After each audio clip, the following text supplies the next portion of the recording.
Going to be a little bit dark today. But honestly, I didn't even really want to record today, so I'm just kind of going live right now. Because I got the southern I got the urge to suddenly just go live. So I thought, okay, well, I'll go live and see what the energy's like. But today's actually supposed to be my day off, so I really wanted to read the energy, though, for some reason.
You know what song I just got in my head?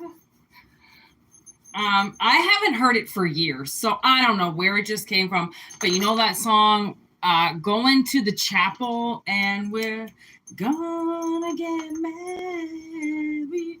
I don't know if somebody is going to the chapel to get married, but I wouldn't be surprised if maybe you are.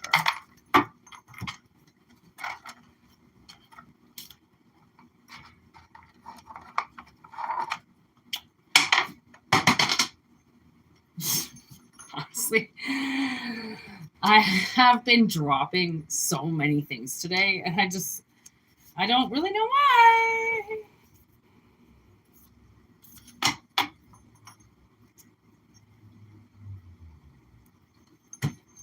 Gonna get married.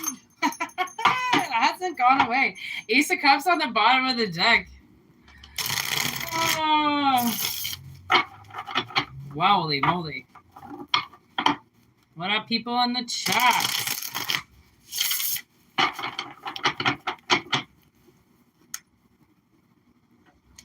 Take what resonates, leave the rest behind. Welcome, welcome, welcome. All right, here we go. First message. Take what resonates, leave the rest behind. Ooh, Lucifer out the get-go. Ha-ha! Rising from the dead, bitches. Who's rising from the dead? Literally, woof. Like an angel. Is that Diane? I knew it. Yeah, because they're all just spam people, Diane. It's probably just you and I in here that are the only ones interested in the actual message, but that's okay. 20, look at, they're already down to 9 people. See, they came in, they left like a fucking flock of birds. Okay, Lucifer out the get-go. I am curious, Lucifer. With the Queen of Pentacles. Gamigan.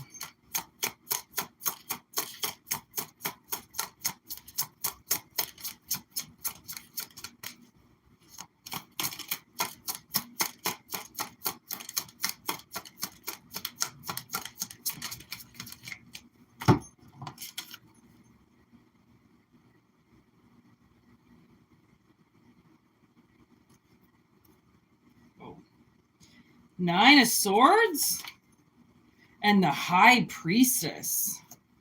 Woo.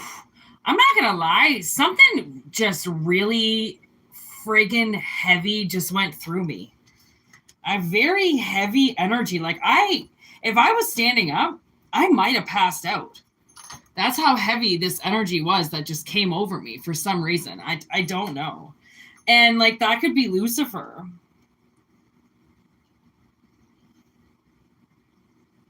Oof. Okay, Lucifer, Queen of Pentacles. 9 of Swords and the High Priestess.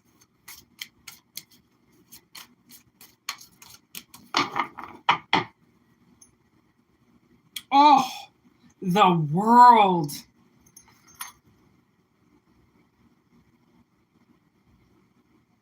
Honestly, I have to say, I don't know if I have ever pulled this card in this deck before. Like, not for myself, not for the channel. I don't think I've ever seen it. She's really cute. Who the fuck is calling me right now? Somebody is calling me right now. Oh, they stopped right away. It's probably spam.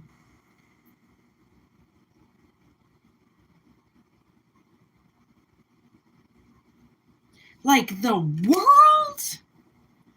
What the fuck? I don't think I've ever seen it. And then a call comes through? Have I ever gotten a phone call live? No. Never gotten a phone call while I've gone live. So something is very, very peculiar to me right now. 55 is the World. What's this? The Hangman. I just pulled the fucking Hangman. Okay. And then the 10 of Wands. The Moon on the bottom. You know the song I just heard? Fleetwood Mac, Go Your Own Way.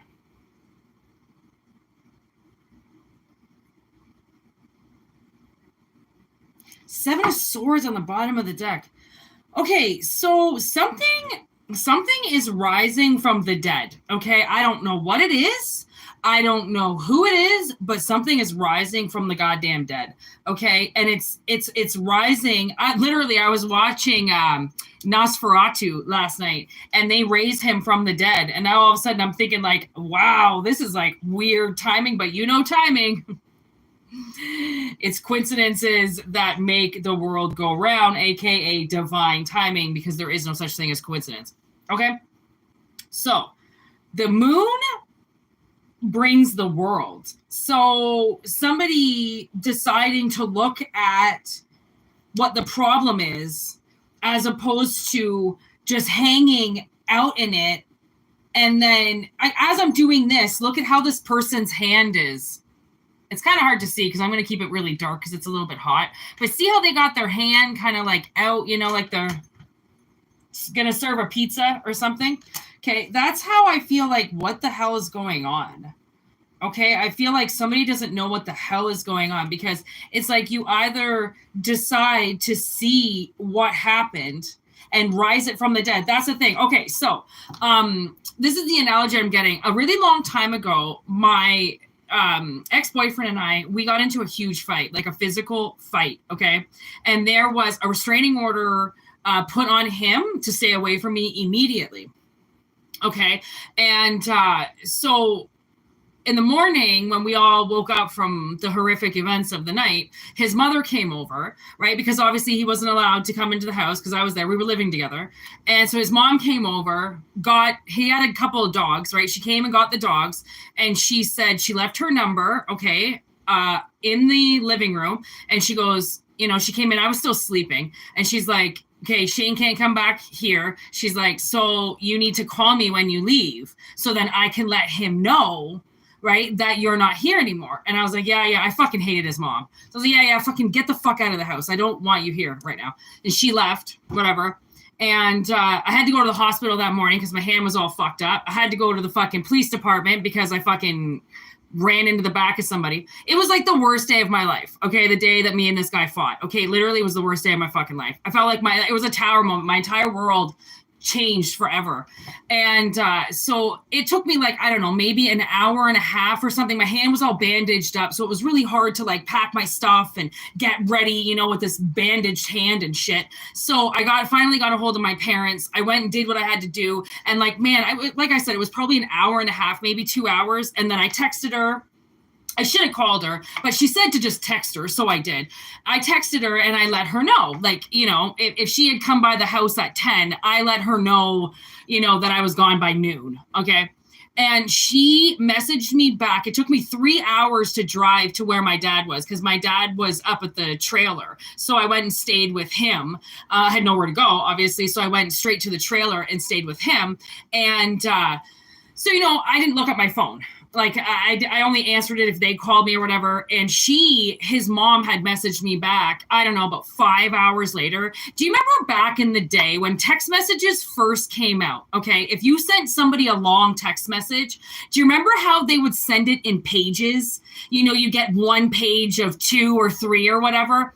Tell me how this bitch didn't write me a 5-page text, because that's like, I was trying to read it. I'd never seen something like that before. So I was trying to read it. And finally my dad took the phone away from me and she was yelling at me. She was calling me a bitch. She said her son was better off without me, all this shit. And I was like, and finally my stepmom, we couldn't block numbers back then. She's like, just turn your phone off. She's like, you don't need to listen to this woman yell at you like this. And I was like, I know, I'm not her kid. Like, what the fuck? It was a fight between me and her son. Why don't you just talk to your son? You don't need to talk to me about it. Anyways, long story short, I don't know, 10 years later, okay, me and my ex-boyfriend see each other again. Okay, like we had dated a little bit after that, but he never talked to me. Like we never talked about the incident. Okay, then we broke up. He went and had a bunch of kids with some fucking chick. I went and did my shit, ran around the world, whatever, lost my mind. And then we met back up again. And we were talking. And he obviously felt safe enough with me. I mean, this guy like fucking could have killed me that night, okay? This wasn't some weak little man, okay?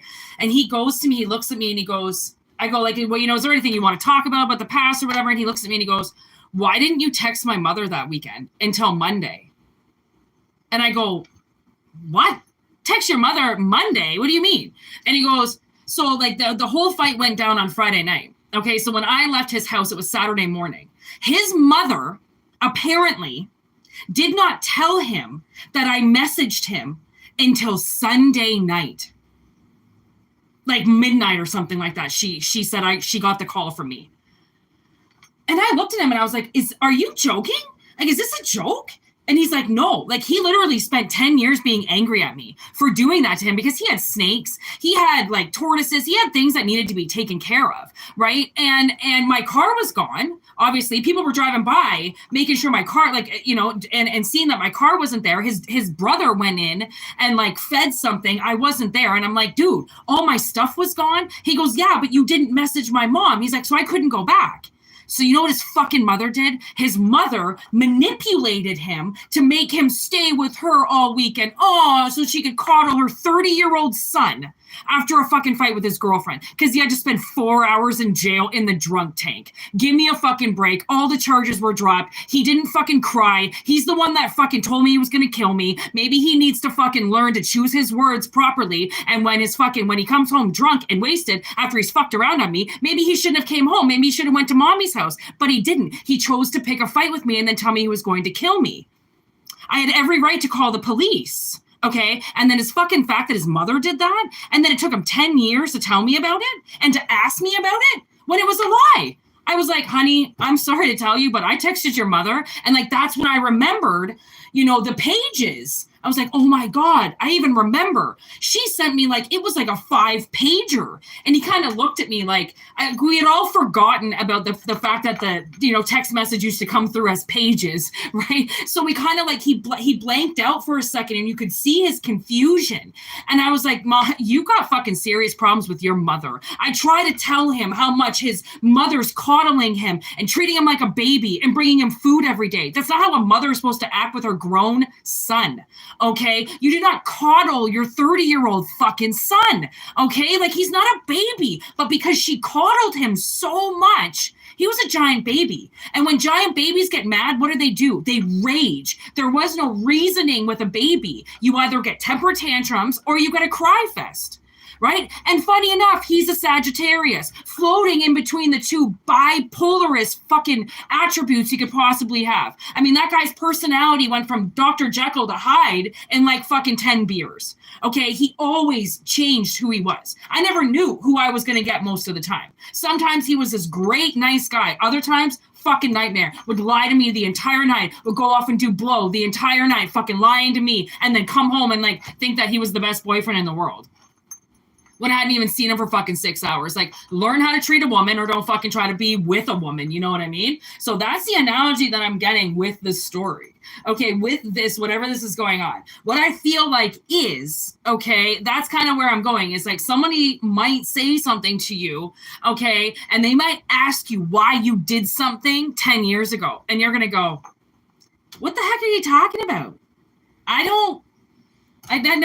That never happened, right? But they've taken 10 fucking years to ask you because they think they don't want to know your answer. There's this thing going around that somebody doesn't want to ask you a question because they don't want to know the answer, even though the answer, like it took him 10 years to ask me that question because he didn't want to hear what I actually had to say. And then little did he know it was his mother that betrayed him. I followed the rules. I always fucking follow the rules. I don't talk shit about people. I don't fucking run my mouth about people. If I've got something to fucking say about somebody, you're sure as fuck I will say it to your face. Okay, I'm not a fucking coward. I don't run around talking shit about people and then see them and go, I'll say, hey, by the way, did you bang that guy out there and like fucking leave your boyfriend over there? I'm that chick who'll say something. I don't let rumors control my life. And I don't let rumors control how I feel about other people either. Okay, even his own fucking mother. I officially was like, your mother's fucking crazy. Like, you need to know. His mother, he started dating a blonde chick. His mother dyed her hair blonde. Okay, she knew her son only liked small, petite women. So suddenly she went from fucking lard ass to skinny, small with blonde hair. She wants to fuck her son. She always has. Her son looks very much like her father. Okay, his dad's father, you know? So that sickness and that disease, that incestual feeling that she gets when she looks at her son has physically kept women away from him. And he thinks his mother loves him. Honestly, to the fucking cradle to the grave, he's going to think his mother is the greatest fucking thing that ever walked this earth.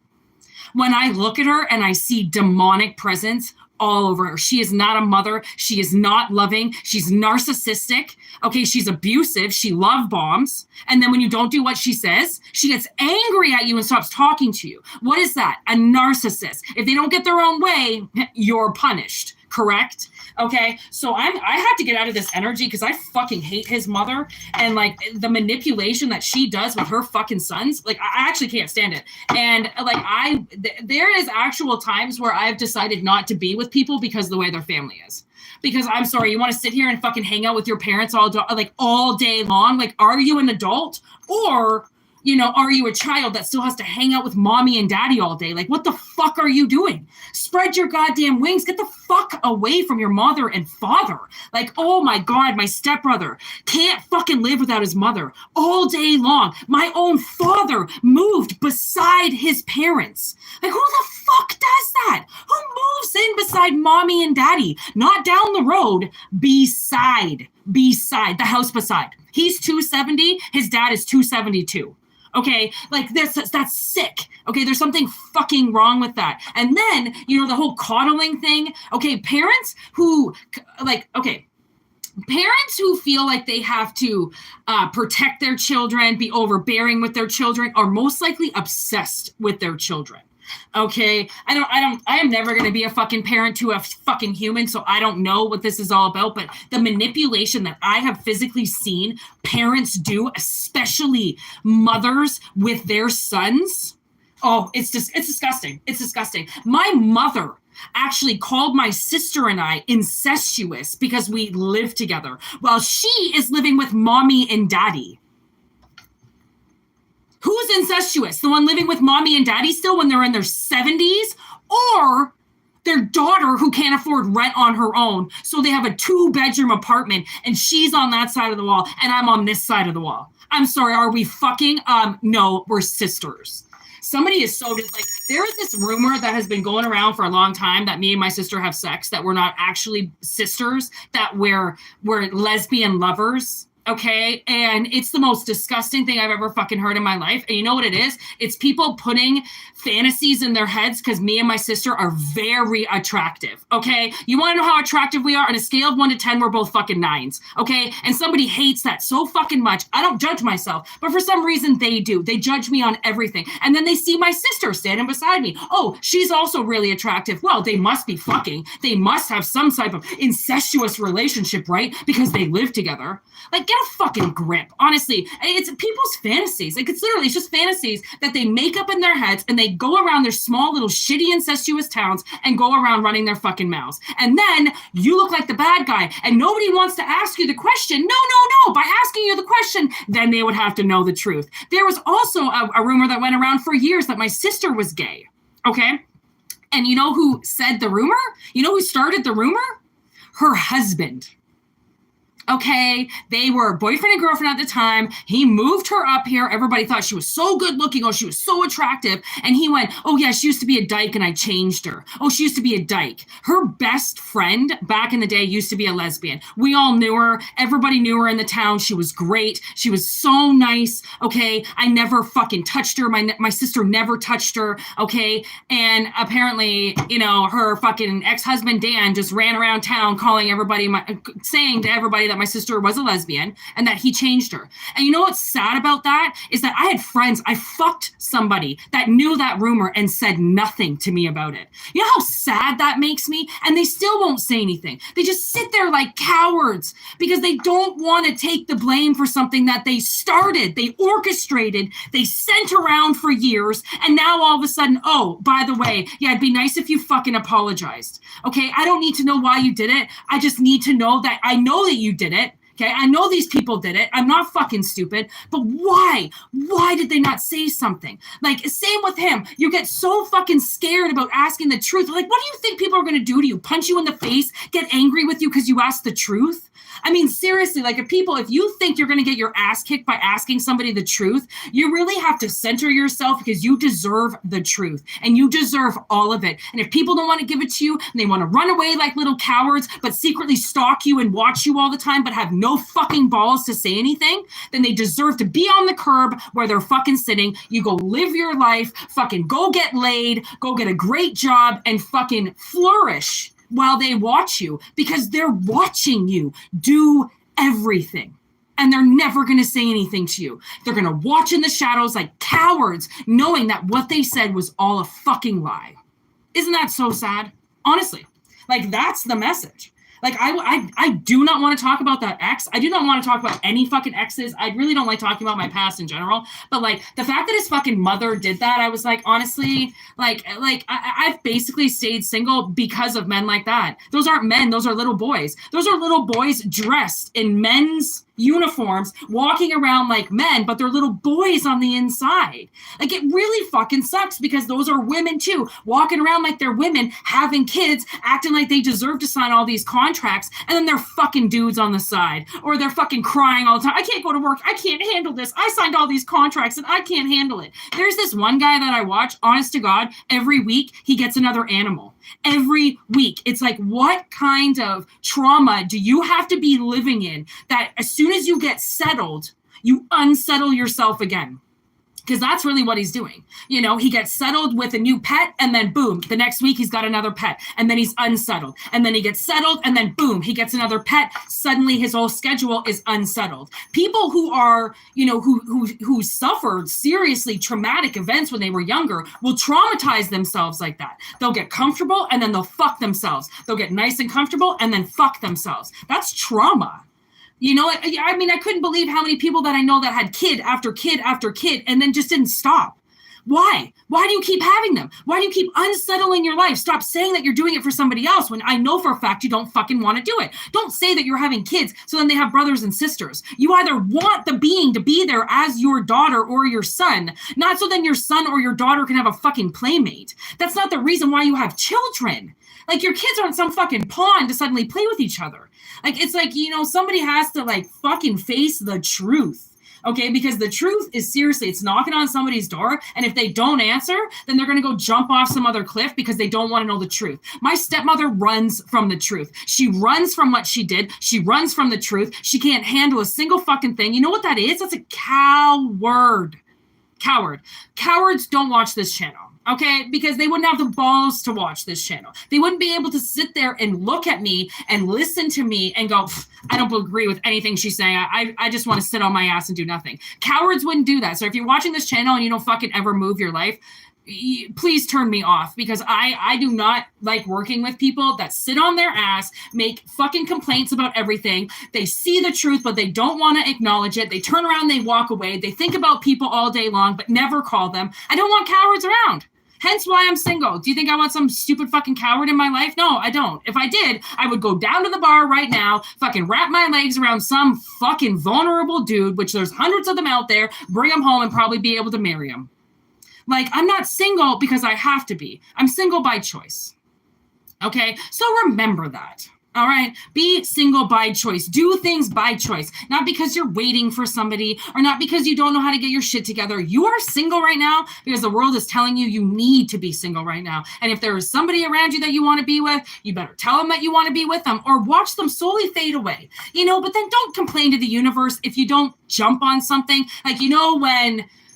Like, now I'm getting the analogy. Okay, so you know those water parks, okay, and the dinghies coming by, and it's like you kind of gotta like jump on, you know, like if you don't get to go on the water ride. It's like that. It's like things are gonna pass you that are passing you for a reason. If you don't jump on, if you don't grab them, then you know that thing's gonna go down the road. Then you're just gonna be sitting there crying, watching it, you know, float away from you when you had what you needed to get on the raft and fucking, you know, enjoy yourself. But that's the thing. People don't really want to enjoy themselves. They worry about so many people. They worry about what people think about them.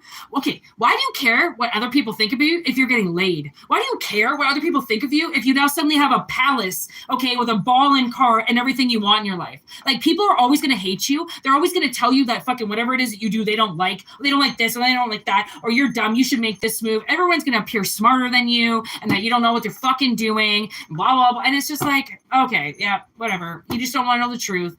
Once you want to know the truth, then come play, you know, with the big boys. Come play with the big girls once you want to know the truth, right? Because, like, I'm the kind of person, I can't dumb around the truth. I really can't. I try to, and my personality doesn't allow me to play dumb. Okay, I don't. I'm dyslexic. I'm already kind of, like, past that dumb spectrum already, just naturally. So when somebody does something or says something, I don't act dumb just to look a certain way. You know what I mean? Like, and that was the thing with my ex-boyfriend. I mean, he played dumb for 10 years, acting like what he needed to ask me since the second it came up, he didn't really need to know, when that was all that was bothering him. That question that he waited to ask for 10 years, that actually had nothing to do with me, but had actually everything to do with his mother, bothered him for 10 years. Like, do you really want to hold a question in for 10 years? Do you really want to wait that long for an answer? I mean, if you do, word up to your patience, but I don't really want to wait fucking 10 years for a goddamn answer. Fucking either answer me or I'm just going to walk away. You want to run and catch up to me one day, or if you happen to be walking down the same road and I come by you, but like, I mean, other than that, if you can't be honest with me, that's the thing. Who's going to get you in trouble? If people can't be honest, the reason why they say they can't be honest is because they're worried about what somebody's going to do. Well, why would you be worried about what somebody was going to do unless you really knew that you were guilty of the crimes? And if you're that guilty of the crimes and somebody knows that, what, you're not willing to face what you did?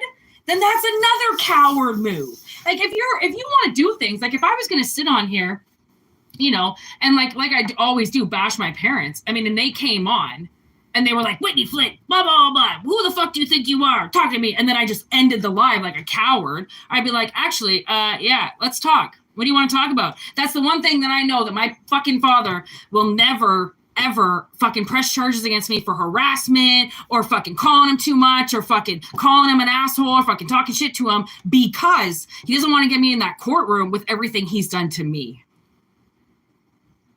People, collective, you got to realize how much power you actually have. Okay, you might think, man, I don't really think I've got that much power in the situation. Triple that, because you have so much more power than what you think. People are fucking running scared.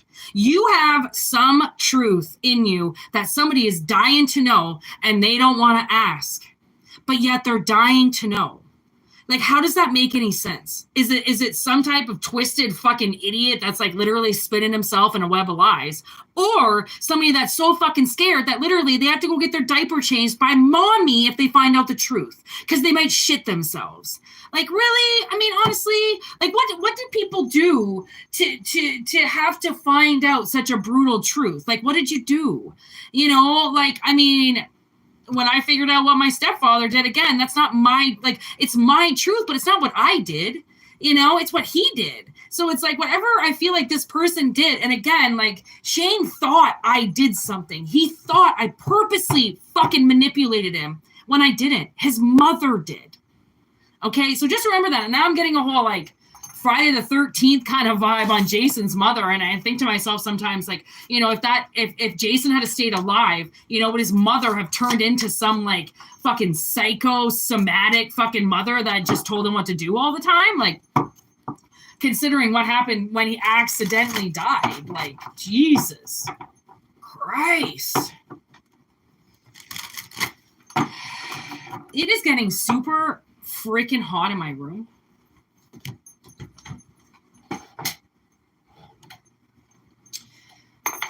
I guess I have to get used to this. Fucking no air conditioning in my room.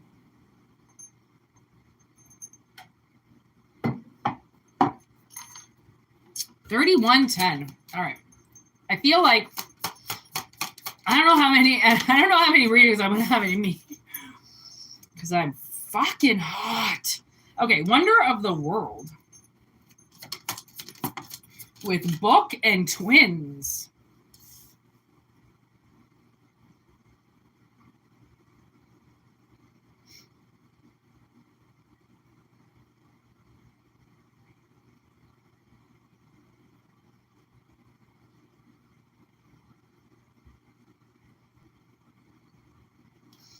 I'm getting this kind of weird message of if you do have like a twin out there, if you do have, you know, a sibling that you're really close with or something, the universe kind of, this is really, really weird.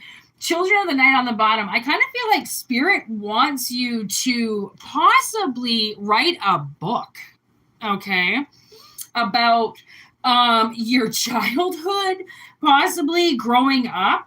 Okay, you might have had a really fucked up childhood or a very adventurous one. Like the things my sister and I did, because we had no supervision. There was never anybody around, so we could do anything we wanted.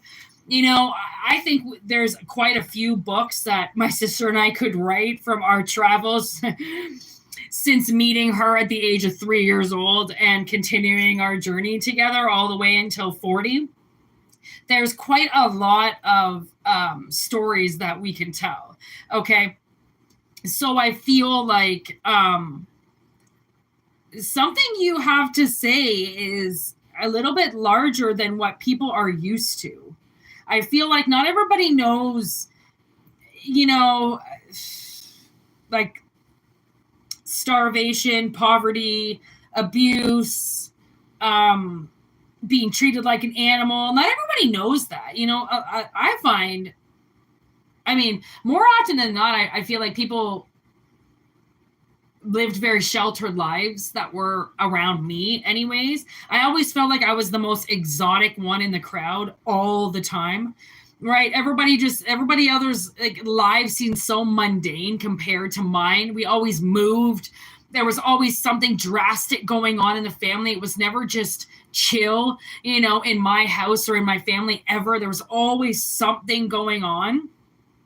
And plus we had an old ass motel in our past too that we could tell a lot of stories about as well. So I feel like maybe somebody also could have seen ghosts as a child, and they want you to talk about that perhaps. Maybe this is like vlogging or blogging. Could be something like that, you know, it's a lot of red, a lot of, I feel like that's a lot of root chakra energy, like a lot. There's a lot of red that flies kind of through here. A lot of like, that would be your past, you know, where you come from.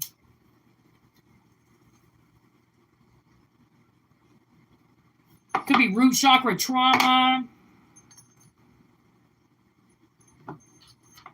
Something like that. And again, you know, the things that happen to you in your past are not your weaknesses.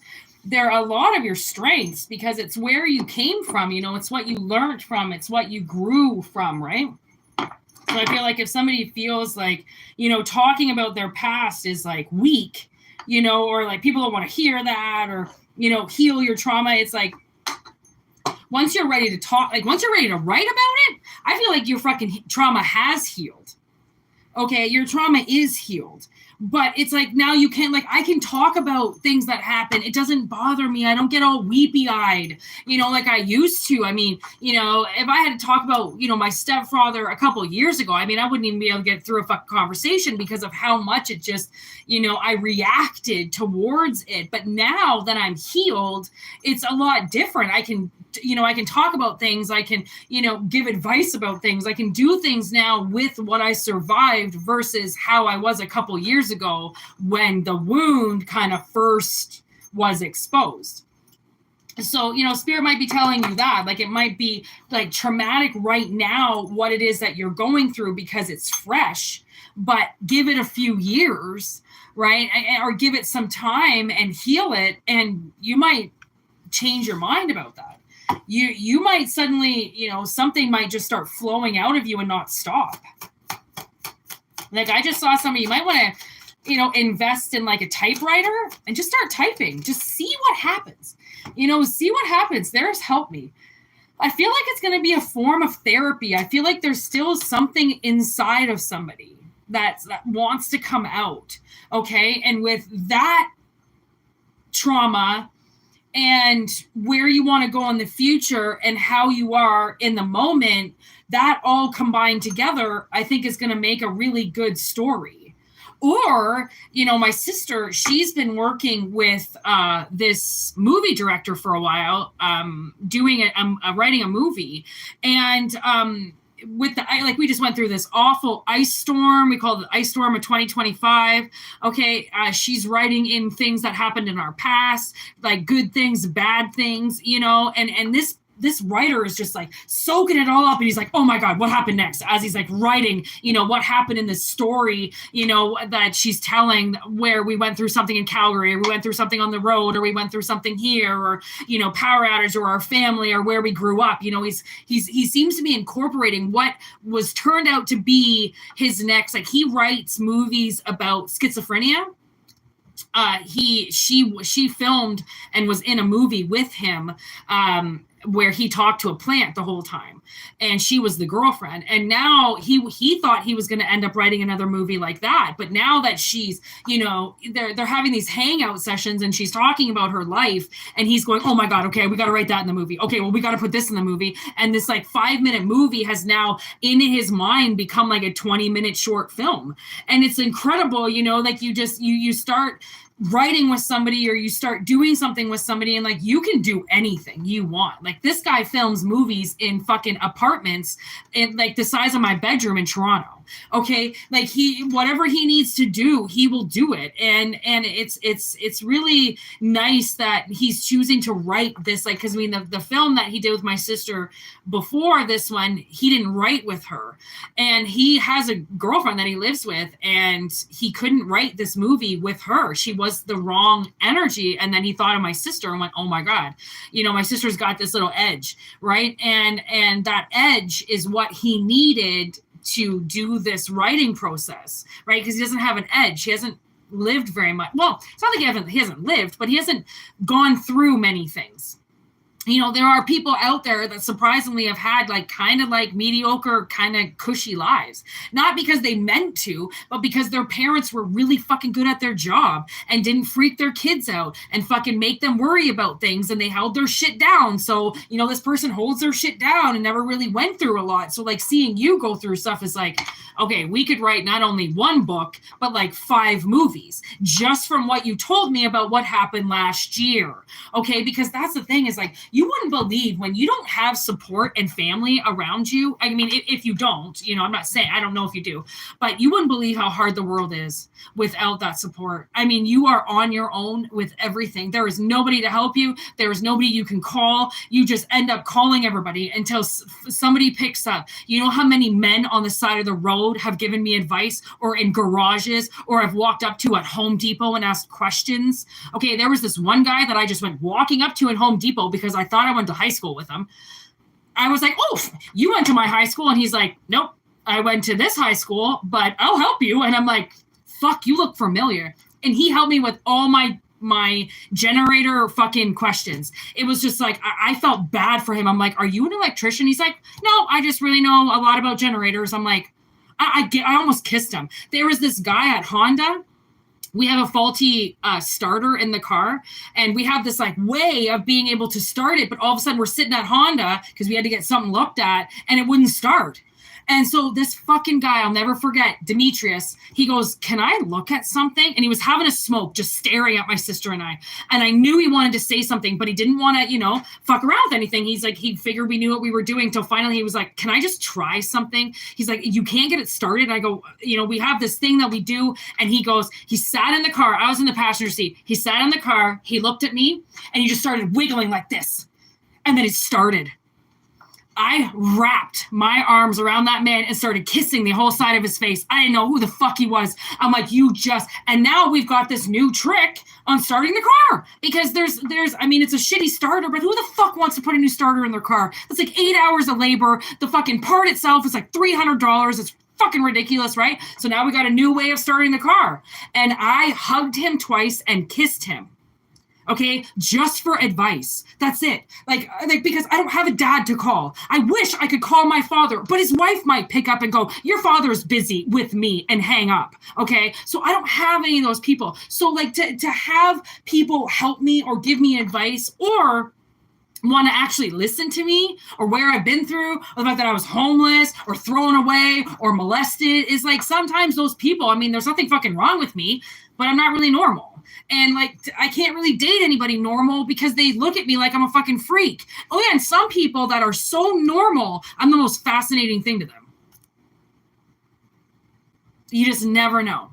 Okay, so whatever this is, I feel like something big is going to happen. Okay, and don't believe lies around you that you can't write a movie, or that you can't, you know, direct a movie. I'm sorry, I'm pretty sure I fucking filmed a short movie when I was like in grade 10 in my photography class. Okay, like, it's not, you don't need fancy equipment and all this bullshit fucking, you know, get up. Like, you really don't. Okay, you really don't. Okay, there's Kat. It's like a lot of like, use your instincts, like use, you know, what you want to do and incorporate it with somebody else. I feel like somebody needs to team up with somebody. Okay, and that combination, whether or not it's a person or it's a situation, okay, or it's your past, you know, you're going to team up with your traumatic past and write the best fucking, you know, gory novel of your life, or you're going to, you know, combine with somebody that climbed fucking Mount Everest and died 3 times, and you've always wanted to write a fucking book on climbing a mountain, and you got a survivor with you. I mean, honestly, like, I mean, who's better to talk about climbing a mountain than somebody who almost died on one, right? Like, I mean, share the proceeds, you know how to give away money, know how to fucking, man, anybody that helps me in my little ghetto Melrose Place complex, I pay with cigarettes, weed, alcohol, chocolate, surprisingly, a lot of chocolate, and, you know, small coins, not anything big. Like, I mean, I gave a guy a pack of smokes just for watching my generator so it doesn't get fucking, you know, stolen. I mean, the other guy helped me in the middle of the night. I gave him some weed. Fucking somebody else helped me. Oh, yeah, Dave helped me with something. Fuck, gave him some brownies. Like, yeah, you know, you don't gotta get much, you know. And then, oh, yeah, and her, when she works with the director guy, he's obviously not paying her.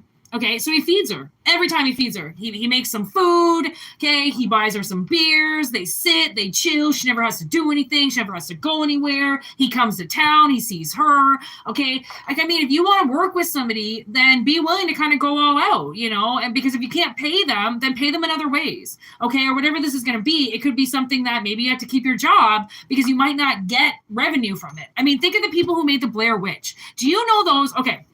The real truth behind the Blair Witch, I don't know if you've ever read about that documentary, but Heather, Mike, and Josh, they each got paid $1,000 to make that movie. Okay. What's the girl's name? Heather, okay, didn't even want to go. She thought she was going to get gang raped in the woods by two dudes and have it filmed because it said scavenger hunt literally posted up at their university. Okay, she showed up, Josh showed up, and fucking Mike showed up, and that was it.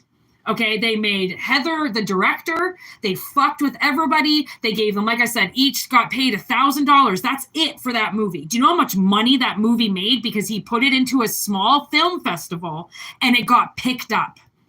Okay, so that's what this guy does. He makes movies, and he puts them in film festivals all around the world. Okay, it costs money to do this too, by the way. So if that's what you want to do, you know, put a few fucking grand away because every film festival you put it in, you have to pay to get it in there. Okay, if that's what you want to do, trust me, there is nothing that stops people from doing what they truly want to do. Okay, it's all your mind. It's just bullshit. That's what stops people is fucking their mind. Look what's on the bottom of the deck. I can't even act like that's not there. Like Fate, that's the It Follows. You know that movie? I gotta watch it again because I don't really think it was that good of a movie, but it's that guy just follows them in the car the whole time. That's their fate. That's what they were fated to go through. This is somebody's fate. Okay, and please, Spirit is like, please don't miss the bus. You know, I missed the bus, and it was something I will never ever do again. All right, crisscross. I missed the bus. All right, don't miss that fucking bus again. All right.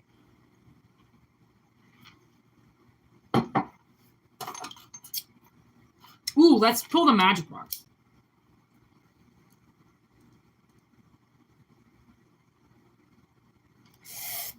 I adjusted the fan, and it's blowing right up my skirt. Let me tell you, I didn't think that was going to work, but it is working. I've cooled down tremendously. So, y'all are in for a big treat now. Whitney doesn't have to go cooler fanny on the ganny. She can sit here all night. No way, Jose. No way, Jose.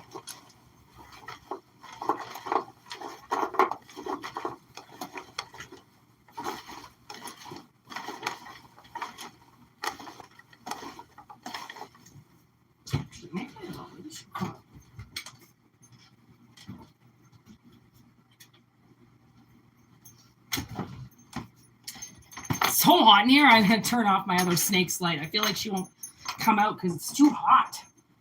Whew, okay. Now I have crisscross in my head. That was my first my first cassette was crisscross. My mom bought it for me. I can remember. I learned that cassette front to back. And it was something I would never ever do again. I missed the bus. Oh, I was so obsessed with them when they came out. I even think I wore my shirts backwards for a bit. Just to be like crisscross. Honestly, what up, Wolfgang? Okay. Let's see what we got from the magic box. The tower. Oh, shit. Major event happening here, people.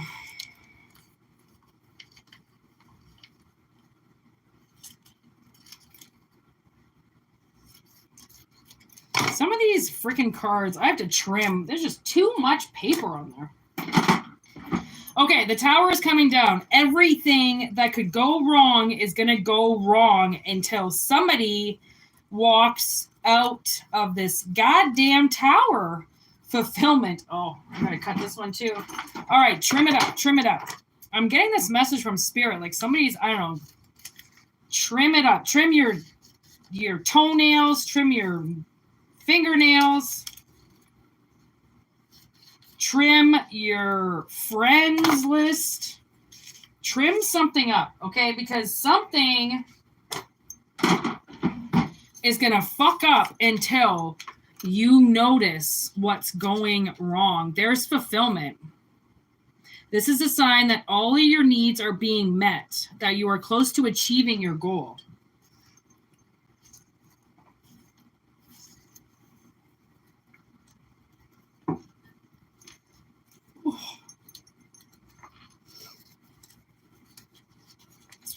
The High Priestess.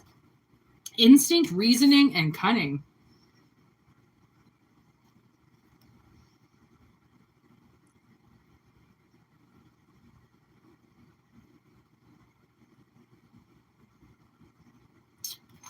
Okay, so it's almost as if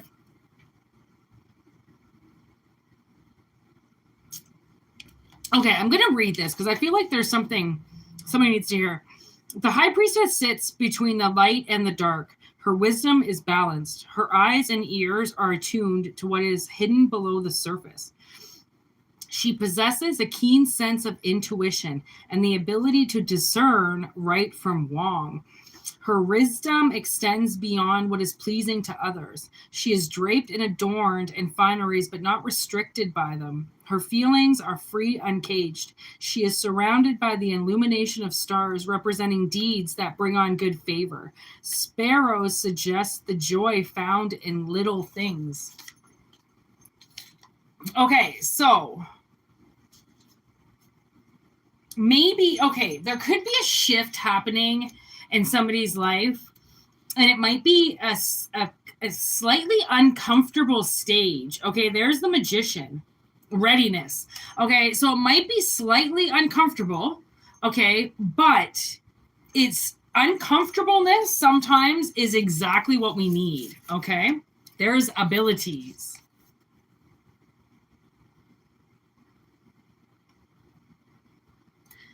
Jesus, Wolf. That's a lot. What up, She McGee? Okay, so your abilities, you might be doing something with your abilities. Your abilities might be changing, or universe is saying, use your abilities. Unity and clarity of purpose, 2 of Cups.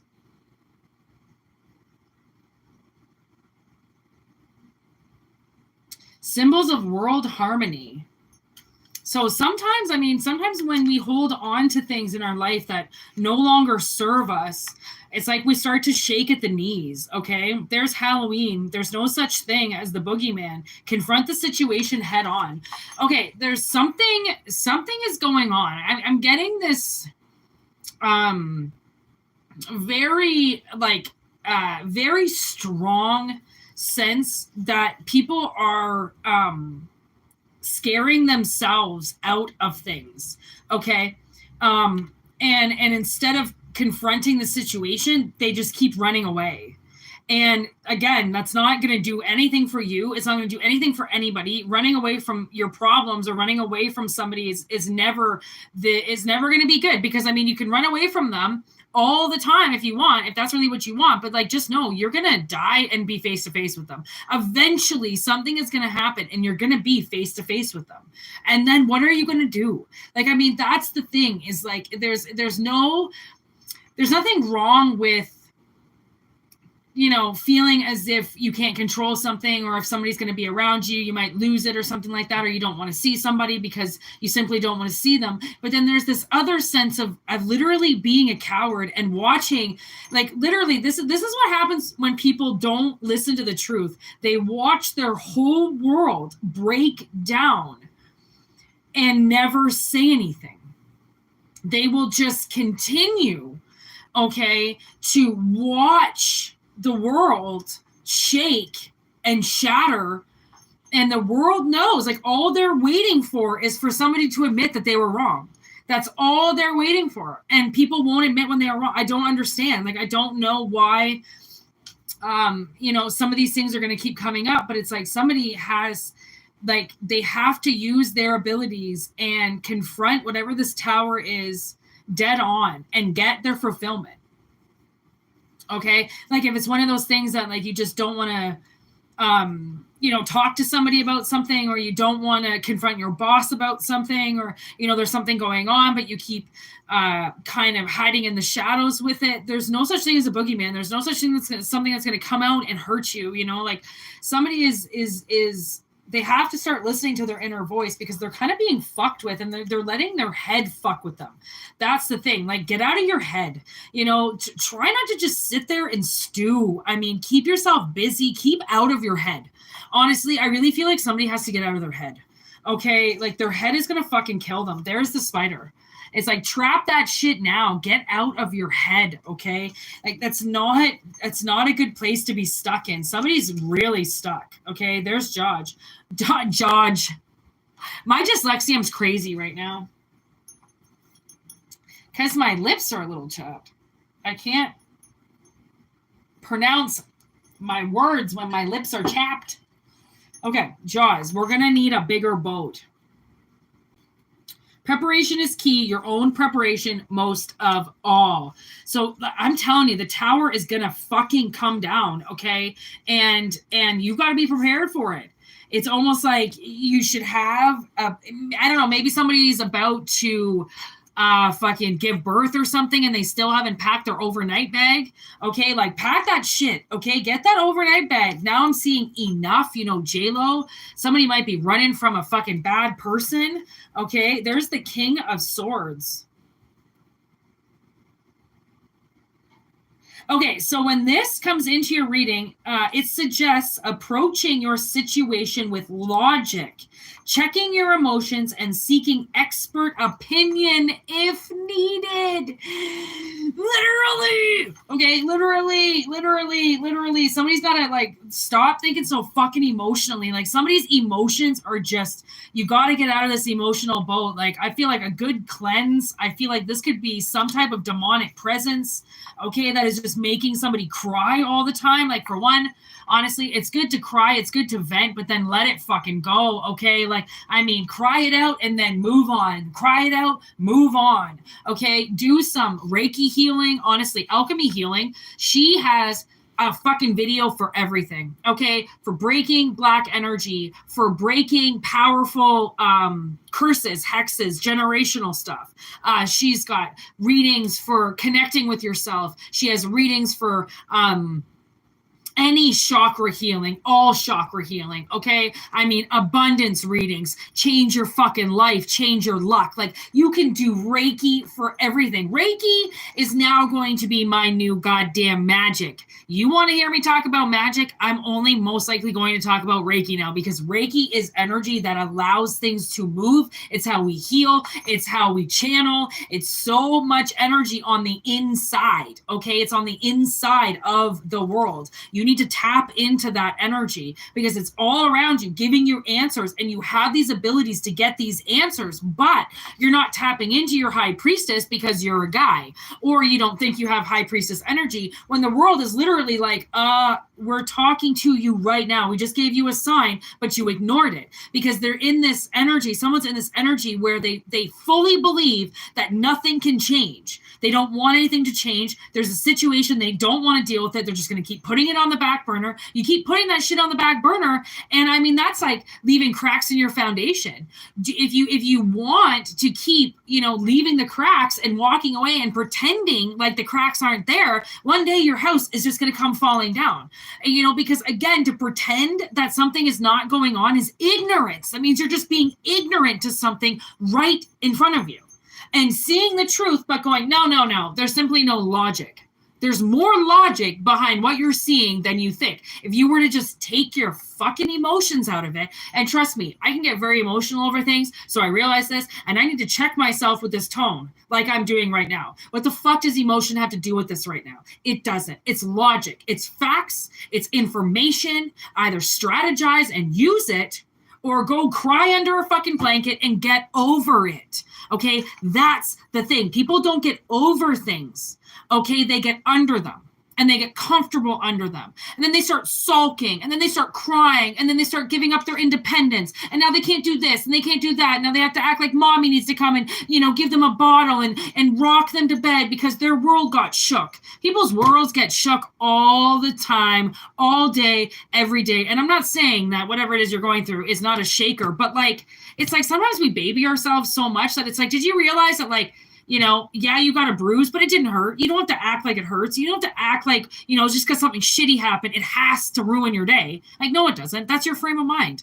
Anybody is capable. People are in their own minds. And I think that sometimes we use that and we take things personally when we shouldn't, and somebody cuts us off and, they're the asshole and fuck them. They could have hurt you and blah, blah, blah. When that card might not have even seen you, but we have to take it so personally and so far and fuck everybody and fuck this and everybody knows everything and they're lying to me, when really, no. I mean, there's this one person that literally won't tell me the truth, and I can't wait for him anymore. It's just now it's literally I find myself sometimes waiting for people to just give me just anything. Why would you do that? The simple answer is always, why would you do that? Why would you hurt me? Why would you choose to hurt somebody if you say you love them? That's not I ask my father that every day. Why do you say you love me, but you choose in the situation every time to hurt me, to stab me in the back, to do something? So I'm like my own best friend now. I don't stab myself in the back. I don't hold the truth back from myself. I don't hold my tongue back from myself. I certainly say what's ever on my mind, and I never let a person by when I don't say something on my mind if I want to, okay? And everything that I have said on my mind that I've wanted to say on my mind, do you think any of those things I've ever regretted? No. Because the thing is that sometimes if I do act out of whack and I ask somebody a question or I say something and I think, holy fuck, Whitney, you look crazy. I go, honestly, it's a fucking question. If they can't answer it, why do I look crazy for asking a question? Right? It's the fact that you can't answer the question, calling me crazy by how I'm asking the question. That's gaslighting. That's diverting. Now they're going to divert answering the question for you because now it's about your energy. And my stepmother does that to me all the time. It's called gaslighting. She won't answer a question because she says that I'm not going to like the answer. So you're not going to give me the information because you said that I can't handle it? No. I can handle everything. You just don't want to know how I'm going to take it when you tell me how much you stabbed me in the back. Again, people do these things. They hurt. They talk shit. They act like cowards. They run away. And then they go, well, I don't know what you're going to do about it. What if I do punch you in the face? Do you not think you don't deserve that? Do you think you're just allowed to run your garbage fucking mouth and not get a little fucking something maybe? Really? So this is just, you just go fuck over anybody you want and nothing can come back onto you? Really? Honestly, I think majority of why I can't hang out with people is because I can't handle their cowardness. I can't handle when I see something that they do right in front of me and they lie about it, or they do something to me, or they blame something on me and they walk away. I was blamed for fucking vandalizing this guy's car once. I never even went anywhere near it. He parked it in my driveway like an asshole for the entire weekend, fucking 5 feet from the curb, blocking almost our driveway. And it got somebody I keyed it, I think, or spray painted it, or I don't know, hit it, dented it. I think it was keyed. I don't know. Anyways, and I got blamed for it right away. I think they were just waiting to blame something on me. They just wanted to point the finger at me to call me an asshole. Do you think anybody knocked on my door and was like, hey, did you vandalize that car? Did you do something? I would have been like, I didn't even know the fucking thing was even, you couldn't see really the driveway from my house. So again, people, they want to talk their shit. And I think sometimes for the most part, people, they just want to see you as a bad guy. So then they don't like you when they want to like you, but they're afraid to like you. Who the fuck is afraid to like you? I don't even know what that means. Afraid to like you. Okay, I can mean maybe afraid to love you, maybe afraid to marry you, maybe afraid to, I don't know, be a good person, but to just like you? What the fuck? What the fuck? I don't, again, but they'll go do crack with everybody and call them their best friends all night. Oh, somebody's energy, oh my God, is around me and it is just driving me crazy. And I just, oof. They know who they are and they know how much they hurt me, and they just sit there and they hurt me every day, and they say that it's my fault, and they say that I can't handle it, you know. And like, if you want to tell somebody how you feel, do not blame how you feel on somebody else. Okay, and if you don't want to tell them how you feel, don't blame that on them. Don't blame your cowardness on somebody else. Literally, somebody said to me the other day, they were going to ask me to do something, and they go, oh, you're probably tired, don't worry about it. And I went, don't answer that question for me. Like, did I say that I was tired? Like, don't just answer something, you know. Don't just, honestly, there's that thing out there, like, honestly, and like, we all have to work on it, because I have to work on it too. I work on it on a daily basis with my sister. I work on it on a daily basis with my snakes, because I'll ask myself, like, I wonder how my snakes are doing. And then I'll just kind of hear this voice that says, oh, they're fine. I'm like, well, how do I know they're fine? I'm going to go and look at them. I'm not just going to assume that the fucked up answer that somebody wants to say, because there's like a million ghosts in this house. I'm schizophrenic, okay? Not always do I have this protective bubble around me where I know I'm talking to myself and only myself. And I'll get these fucked up answers. And when I get fucked up answers, I know that it's not me. I know that Spirit's trying to fuck with me. Like, I literally, like, Spirit will try to fuck. Sometimes, like, these awful energies that are around me sometimes will fuck me up. Like, I wanted to buy some more calendula. Okay, calendula, just regular calendula, nothing in it, is like a very great wound healer. It's like polysporin, but without any, you know, doctor prescription shit in it. It's all natural. And I wanted to get myself some because I ran out, and something was like, no, you don't need it. You know, it's too expensive. You know, you can just use polysporin. So I went, I put polysporin on what I needed it to put on, and it didn't do anything. For an entire 24 hours, this polysporin didn't do fuck all. So I had to go out of town, and I'm like, okay, you know what? I'll just go to the health food store around out of town. Doesn't matter. I went in there. I got some more calendula. I put it on my finger, and it literally took the redness away within like 10 minutes, not even.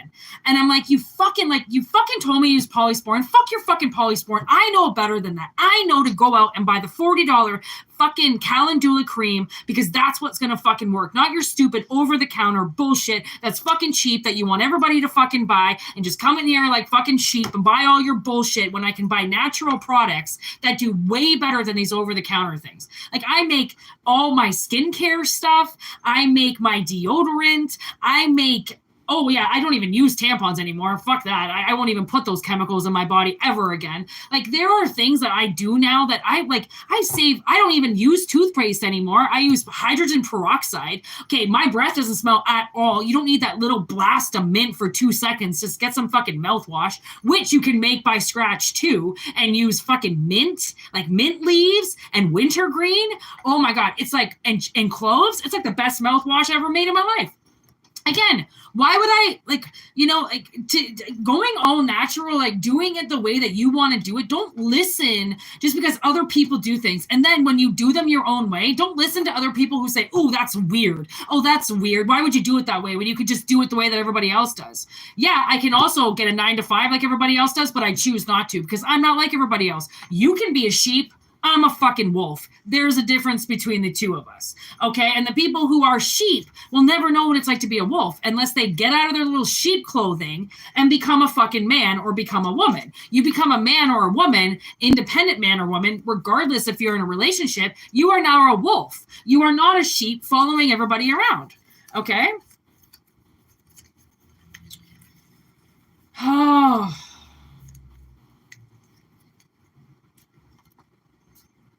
This was a really, like, weird reading for me. I don't know why. Oh, I keep staring at it. I went out of town because I was going to go buy some more aquarium plants because the fucking ice storm of 2025 almost killed all the plants in my aquarium.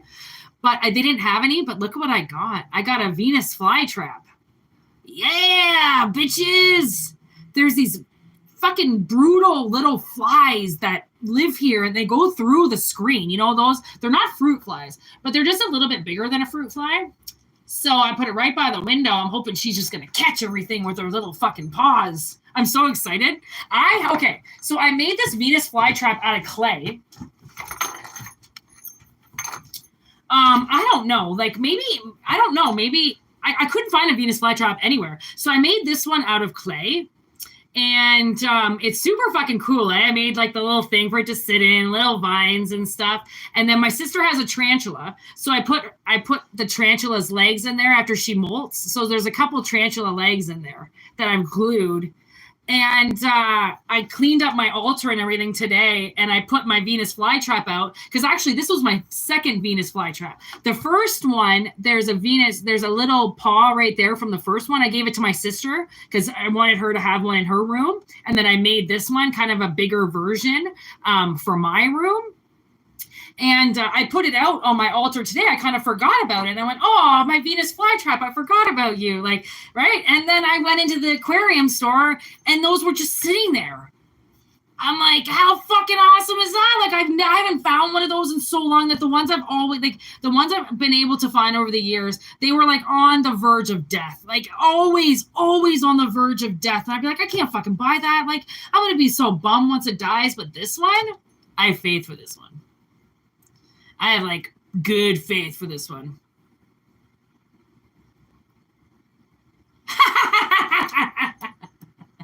Oh, well, do you want to see my cemetery? I made a cemetery too.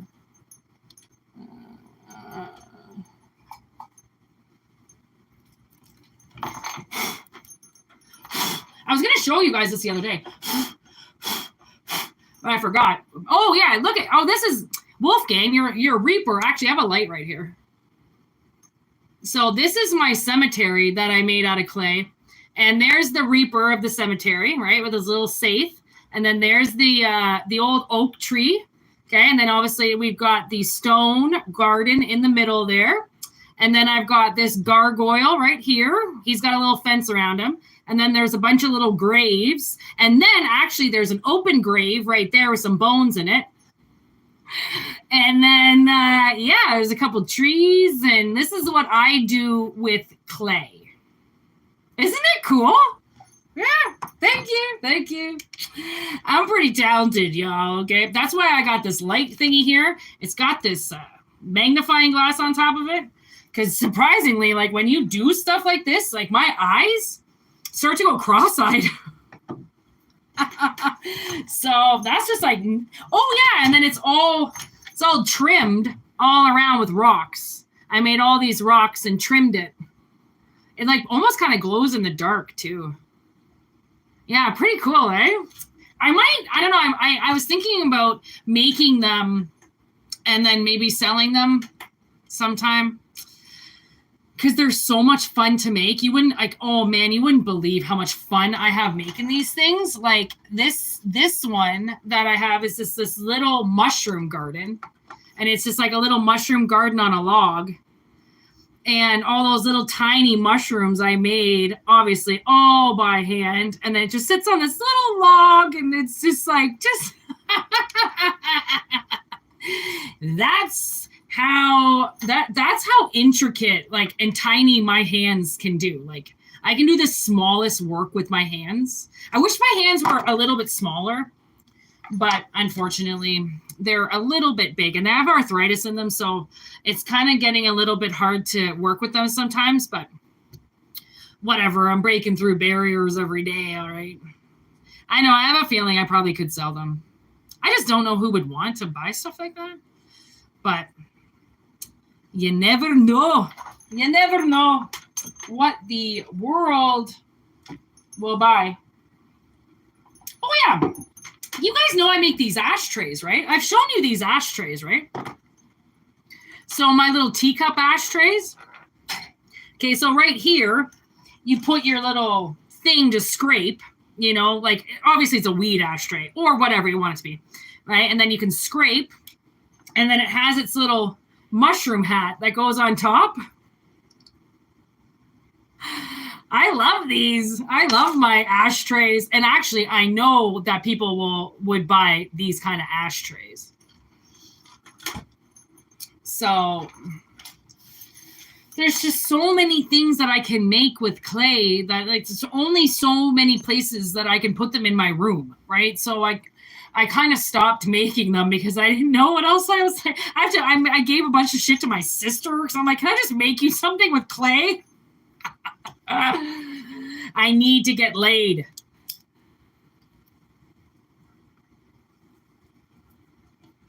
I'm running out of hobbies. I need a new hobby, people.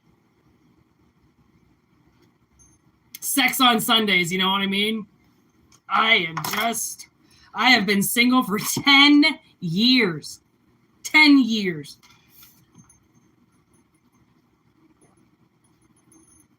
I almost feel like it's time. It's time for Whitney to start thinking about her future.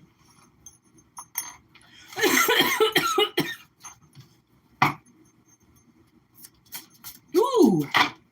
Okay, let's roll the dice. This might be the last one. 1, 14, 25.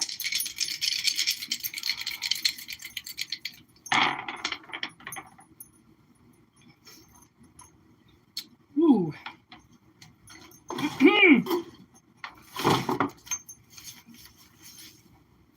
Neptune.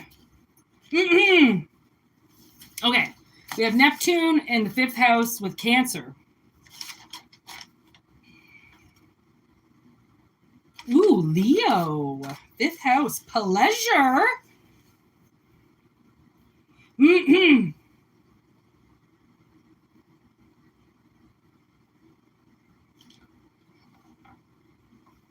Okay, so I am getting this message. You know, we don't really like to talk about SEX, okay, because it does get us red flagged on YouTube. But this XCX little combo we're going to have is a very mature conversation. Okay, what I'm thinking is what I got was this, again, with, I don't know, this Friends episode that I watched. Chandler talks about how Monica, his girlfriend, ends up becoming his girlfriend, is the best SEX he's ever had. And she goes, well, it's only that good because you make it that good too. So Chandler wasn't really good at SEX before he met Monica. Even in his 30s, okay? Some people just don't concentrate on sex. SEX, okay? They just don't, just like me. 10 years. I don't even know. I feel like I forget what it is, okay? I really do. I feel like I'm going to get awoken, okay? The day if I ever do that again, okay? I feel like it might be an awakening day. But it's like sometimes people, they think they're bad in bed, or they think, low of themselves, or not very much confidence. And the thing is that sometimes, you haven't found your confidence because you haven't found the right person to share your confidence with, to get you better if you think you're bad. Okay. So it's like going to school. Okay. Maybe this is like that, going to school. Okay. And learning your abilities. Maybe somebody has to take an SEX class. Okay. Get shit moving. Maybe somebody's been in a relationship now for a while and they've stopped having SEX. Okay. You need to get back on that wagon. All right. Get back on the horse. Ride that cowboy.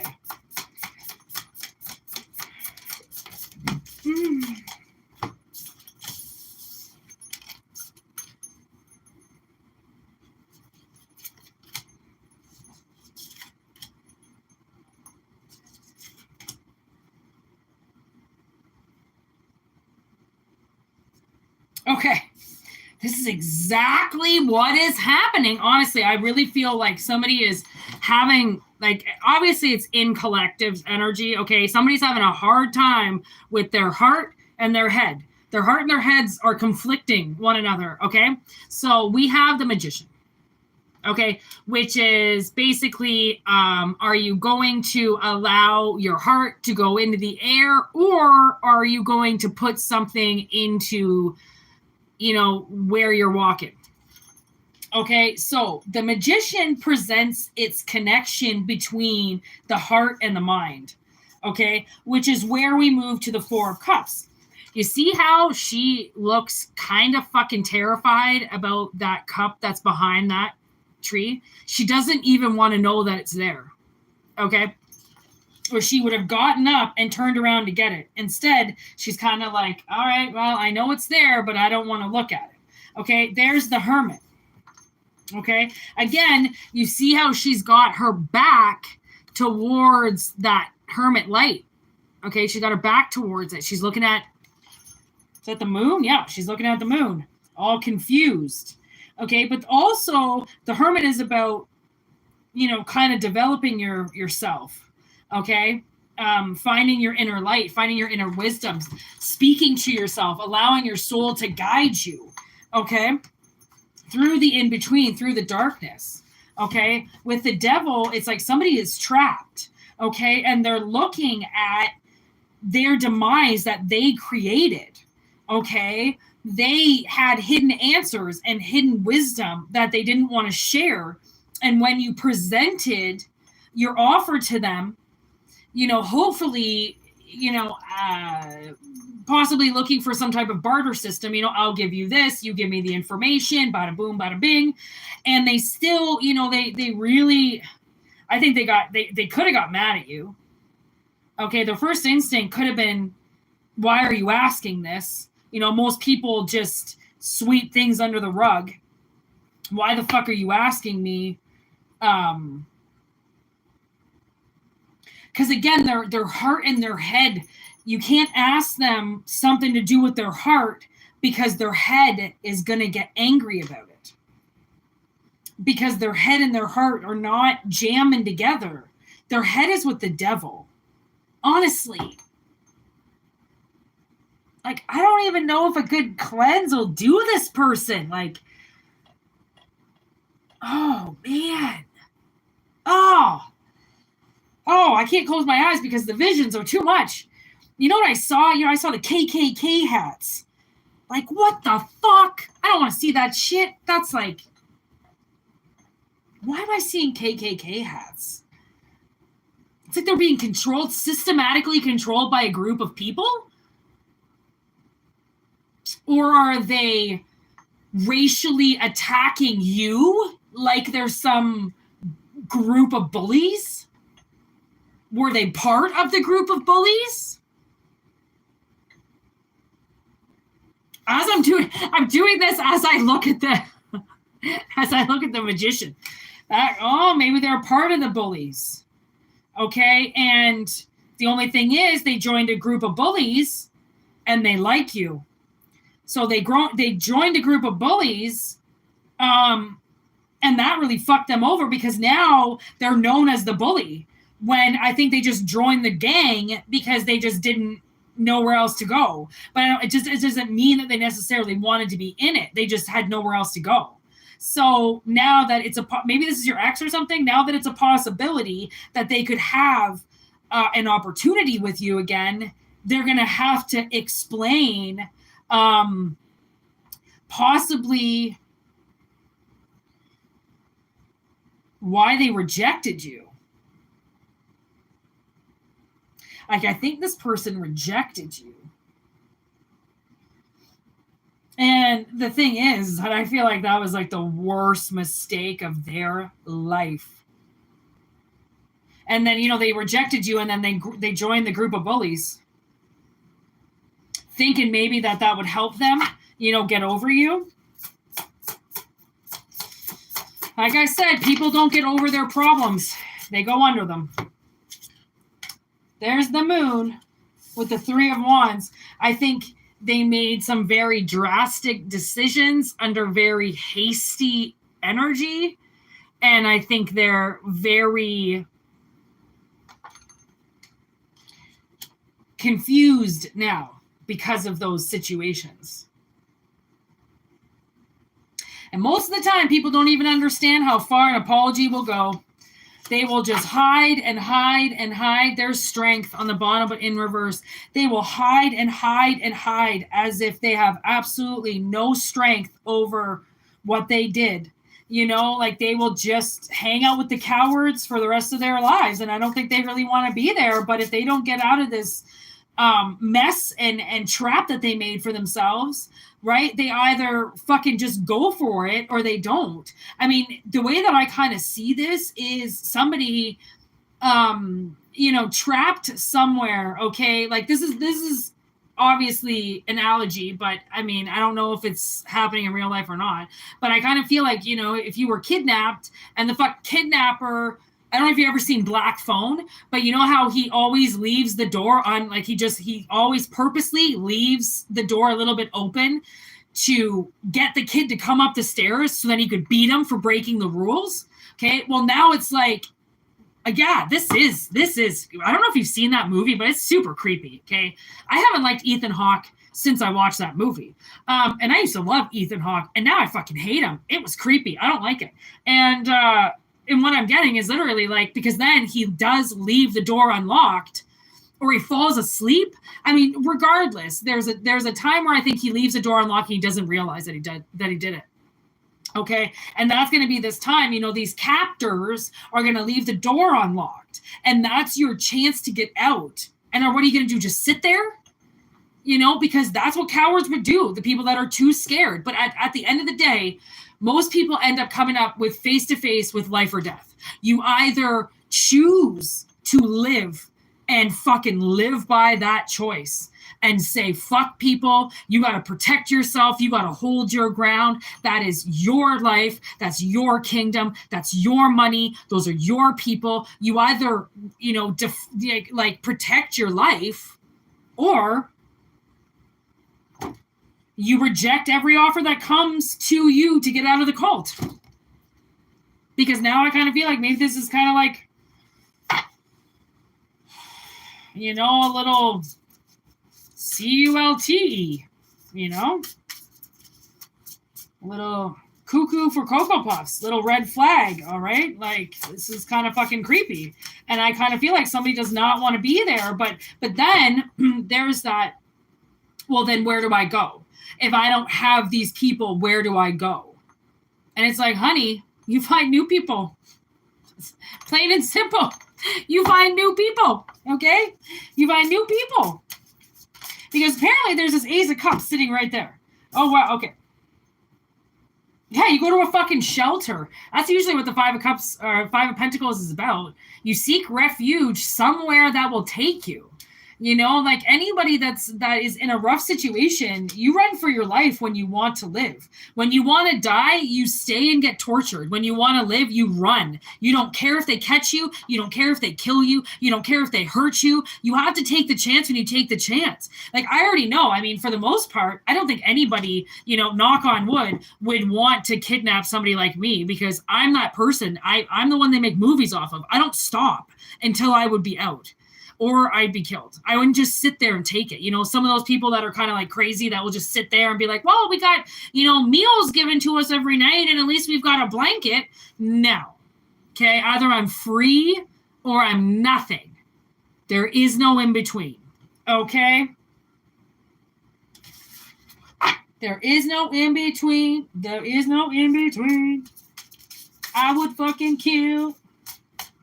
Okay. Anything else, spirits? Yes. Messenger of Wands. Oh, another card. With the 10 of Wands. Ooh. Honestly, I think Spirit's kind of trying to get through to somebody. Listen where you got to move on. Okay, listen for a new spark where you got to move on from an old situation and get fucking cracking in another one. Okay, Mastery of Cups with the Ace of Wands. And the Ace of Swords back to back. Oh, bam, bam, bam.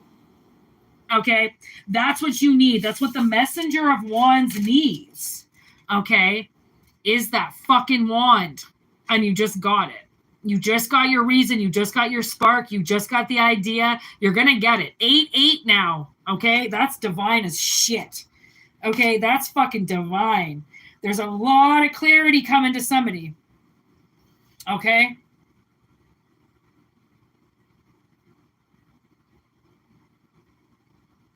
And they're about to, or somebody's about to embark on a journey that they didn't really know they were going to do, but once they get the call to do it, they're going to go. So if you get a call, I don't know if it's physical. Remember I got a call in the beginning of the live? I'm pretty sure it was a spam call. But you get a call, You know what that call is. Because again, I don't know you. I don't know what this personally is about, but I know somebody's going to get the call. That might be what the Pisces Neptune energy is about, with something kind of supernatural happening, something possibly a little paranormal. You're an alien. 8 of Cups. Literally walking into a new world. I'm an alien. You're an alien. It's a beautiful way, beautiful way, beautiful way. Look at that. As I'm saying, I don't know if you've ever heard of that song Alien by Bush, but it's incredible. I'm getting that song. Has she come to take me away? It's all that I needed. Oh, I was listening to that song yesterday. I was cranking it. I haven't heard that album in so long. Oh, it was so good. Anyways, so the Fool. Honestly, take the leap. Take the jump. If that door is open a crack, fucking run for your goddamn life. Okay? Don't stop running. Be Forrest Gump. Don't stop running. Okay? You fucking run to Long Island if you need to. You fucking run until you can't run anymore. Okay? You get the fuck out of there. You don't go back. I think that's it. 1:30:01. That was a great time to hit. I think that's it, people.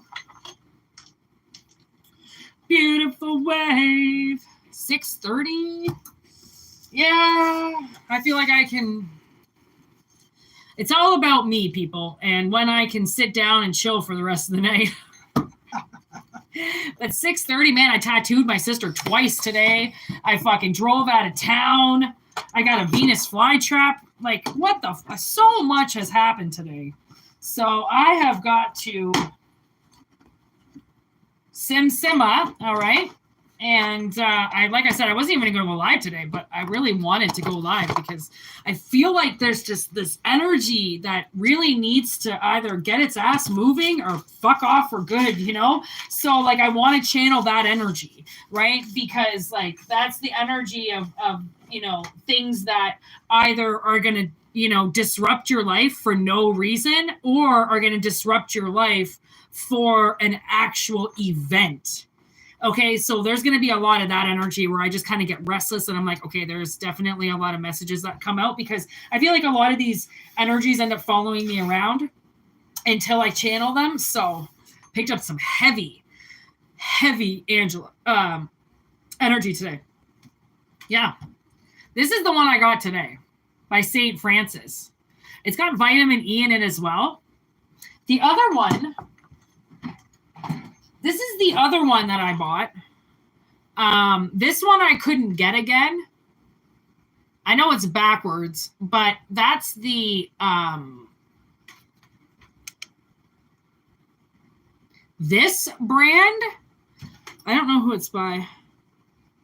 I can't read that, to be honest. Des Champs Chef. It's a salve. It's, yeah, Calendula salve. It doesn't really say who it's by. I don't know. I think that says DES and then Champs. It specifically says heal or wound healing. And this I put on my tattoos too after like a couple days because it's a really good skin healer. So it just has been healing my tattoos so nicely. I think so. I think this brand is French. This one is just St. Francis. And this one is amazing. So if all like, just don't get the ones if you, you missed the whole reading, buddy. You missed the whole reading.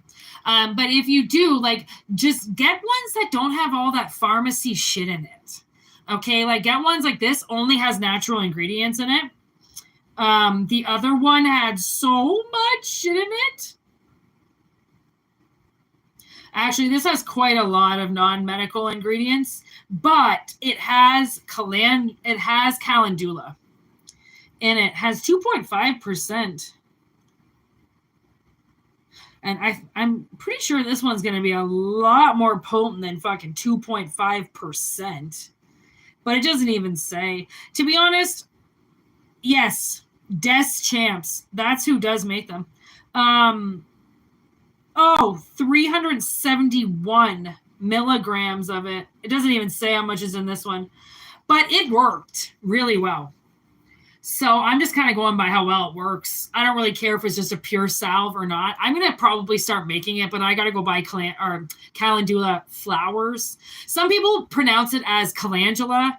It's calendula, but potato, wherever you're from. But this shit, it's the best wound healing agent I've ever used in my life. It heals so well. It starts to work instantly. It doesn't, it's like pretty heavy cream.